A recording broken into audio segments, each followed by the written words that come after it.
When Atlanta was chosen to host Super Bowl 53, everyone expected that an iconic Atlanta hip-hop act would headline the halftime show. But instead, the NFL chose Maroon 5, leaving everyone scratching their heads. How could Atlanta, the hip-hop mecca, not choose one of their own? The answer is complicated, but first, let's establish how Atlanta became the hip-hop powerhouse that it is today.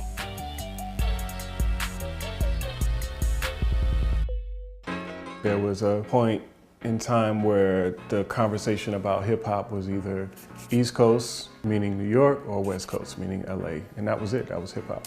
Andre 3000 changed that narrative for good in 1995 at the Source Awards when a new group from Atlanta called Outkast won Album of the Year. Saying it's like we got a demo tape and nobody want to hear it, but it's like this, the South got something to say, that's all I got to say. And today, you can't listen to a hip-hop song, or any song, without Atlanta having their fingerprints all over it. Hello? Hey, there we go. Hey. Can you describe Atlanta's sound? The Migos sound different than 21 Savage because the Migos are from North. 21 Savage is from Zone 6, who sounds different from 2 Chainz, who's from the South Side, who sounds radically different from, say, a T.I., who's from the West Side. So each side has their own little colloquialisms. Each side has their own little beats. Is there anything that they all have in common? Yeah, dope beats and slick rhymes. Snap music. Crunk. But without the feeling, something about to happen. Bounce music. That's really what it is. The bounce is the double time. Do you play trap? Dark, slow, psychedelic damn near to me. I think that Atlanta personally is a melting pot. Man, people say that and they know that, but they have to understand that doesn't mean that people from all over come live here. It also means all the ideas come here and they get stirred in the pots. I think Atlanta is woven into hip hop. All the things that are Atlanta are woven into our music, and then that's blasted out across the country. In a city like Atlanta, you have politicians, entertainers, and athletes, drug dealers, strippers, and college kids, all in the same city, imparting together and creating this culture that goes right into the music.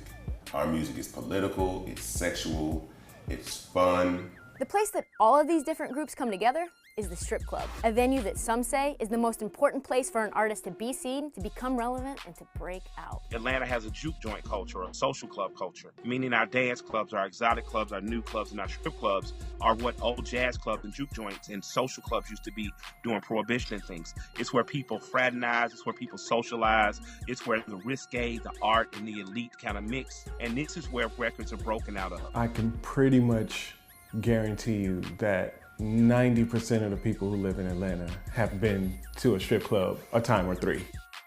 A strip club is not kind of what other strip clubs are. It's where like men go to throw money and like try to get some like that's not what Atlanta strip clubs are. They're more like clubs. They're more like social places where there are new women there, but the food is great and we can have a conversation, but like, damn, who is this? I love Twister's album because one time I was at a strip club over on Atlanta Road and they just played the whole album. It's almost like you being conditioned. If you're listening to a song with a naked, beautiful girl in front of you and you having a great time, your thought of that song is always gonna make you smile.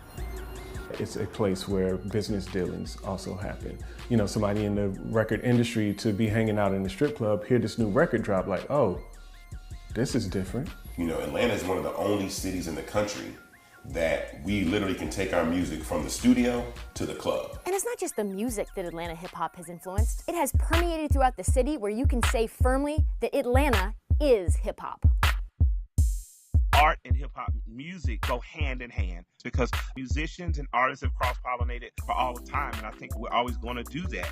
Hip-hop has allowed Forbes magazine to say the #1 cultural export out of the United States is hip-hop and R&B. Hip-hop and R&B firmly comes out of Atlanta. And when it comes to pop cultural relevance, there is no stage quite like the Super Bowl halftime show.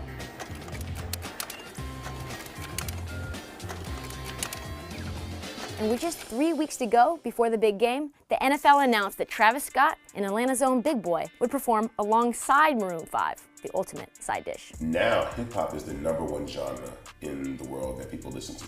But yet, it is always marginalized. It's always an accompaniment to something other than that. If you went to the Bay Area to do a tech convention and you didn't include any of the tech companies that year, well, you in Atlanta and your halftime show is music, and urban rap music is the #1 music, period, out of every single genre. So how would you come to Atlanta with all this music and try to do a show without including them? It just doesn't make sense. But the NFL did ask hip-hop acts to headline before they chose Maroon 5, but some turned it down in order to stand in solidarity with former NFL player Colin Kaepernick. The halftime show over time has been wrought with controversy, even becoming a distraction, to the point where some at USA Today have said the halftime show's dead.